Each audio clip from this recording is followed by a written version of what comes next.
دوپہر کے قریب کا وقت ہے۔ ایک شخص نبی پاک صلی اللہ علیہ وآلہ وسلم کے پاس آتا ہے۔ وہ شخص یہودی تھا، اور دراصل ہوا یوں تھا کہ ایک مرتبہ پیارے آقا نے اسی شخص سے کچھ قرض لیا تھا، اور وہ قرض ادا کرنے کا وقت قریب تھا، ابھی آیا نہیں تھا۔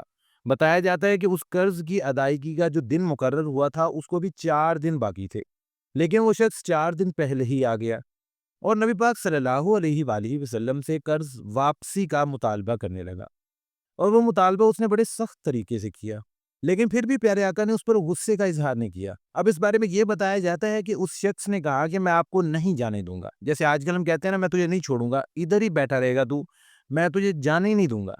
تو اس طرح کی کوئی کنڈیشن ہو گئی تو پیارے آقا نے فرما دیا، جس کا مفہوم ہے کہ ٹھیک ہے، میں تمہارے پاس ہی بیٹھا رہوں گا۔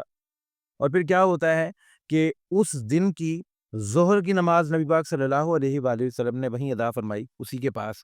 پھر عصر کی نماز وہیں ادا فرمائی، مغرب کی نماز وہیں ادا فرمائی، اور پھر عشاء کی نماز بھی وہیں ادا فرمائی، اور حتیٰ کہ رات بھی وہیں گزاری، اور اگلے دن فجر بھی وہیں گزاری۔ اب صحابہ اکرام رضوان اللہ علیہم اجمعین اس کنڈیشن کو دیکھ رہے ہیں تو انہیں بہت زیادہ جلال آ رہا ہے، غصہ آ رہا ہے کہ کس طرح یہ یہودی ہمارے پیارے آقا کو قید کر سکتا ہے۔ اب صحابہ اکرام رضوان اللہ علیہم اجمعین سے یہ بات برداشت نہیں ہو رہی۔ اب کچھ صحابہ نے اسے اشارہ بھی کیا، یعنی کہ اشارتاً اسے کہا کہ تو یہ کیا کر رہا ہے، چھوڑ دے، یہ چیز ٹھیک نہیں ہے تیرے لیے۔ اور نبی پاک صلی اللہ علیہ وآلہ وسلم نے جب دیکھا تو پیارے آقا ان سے ناراض ہوئے، یعنی خفا ہو گئے کہ تم یہ کیا کر رہے ہو۔ اسلام ہمیں یہ حکم نہیں دیتا کہ ہم کسی معاہد کے ساتھ اس طرح کریں۔ معاہد یعنی معاہدہ کرنے والا، جس کی ادھار جسے واپس دینا ہے، وہ معاہد ہوا، وہ بندہ۔ تو پیارے آقا نے انہیں منع فرمایا کہ تم یہ کیا کر رہے ہو، اور اسلام کا حقیقی مظہر وہاں پر ہمیں ملا۔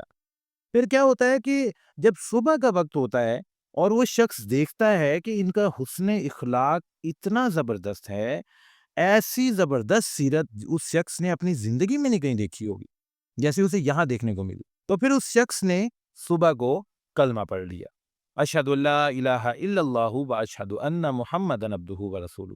پھر آگے راز کی بات کھلتی ہے، وہ کیا؟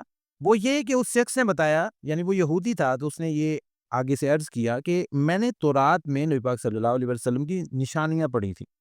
اب وہ نشانیاں کیا تھی انہیں سن لیں۔ کچھ اس کا مفہوم یہ ہے کہ محمد بن عبداللہ صلی اللہ علیہ وآلہ وسلم ہوں گے آخری نبی، اور وہ مکہ میں پیدا ہوں گے اور مدینہ طیبہ کی طرف ہجرت کریں گے، اور ملک ان کا شام ہوگا، اور نرم اخلاق والے ہوں گے، نہ وہ بازاروں میں اونچی آواز سے بولنے والے ہوں گے، اور نہ وہ فحاشی پسند ہوں گے، یعنی فحاشی والے بھی نہیں ہوں گے۔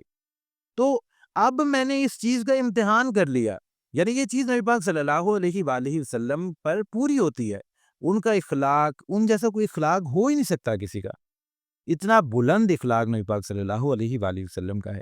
اور اس شخص نے اسلام قبول کرنے کے ساتھ ساتھ آگے سے یہ کہا کہ میں اب اپنا آدھا مال بھی آپ کی خدمت میں پیش کرتا ہوں، آپ اسے جیسے چاہیں خرچ کریں، یعنی دین اسلام کے لیے آدھا مال بھی وقف کر دیا۔ اب بتایا جاتا ہے کہ وہ جو شخص تھا وہ کافی امیر تھا، تو اس کا جو آدھا مال تھا وہ بھی کافی اماؤنٹ میں آیا۔ تو اس طرح نبی پاک صلی اللہ علیہ وآلہ وسلم کے حسن اخلاق سے ایک یہودی مسلمان ہوا، اور صرف مسلمان نہیں ہوا، وہ ہمارے لیے نبی پاک صلی اللہ علیہ وآلہ وسلم کے صحابہ میں سے ہیں۔ اللہ پاک ہم سب کو حسن اخلاق سے پیش آنے کی توفیق عطا فرمائے، آمین ثم آمین۔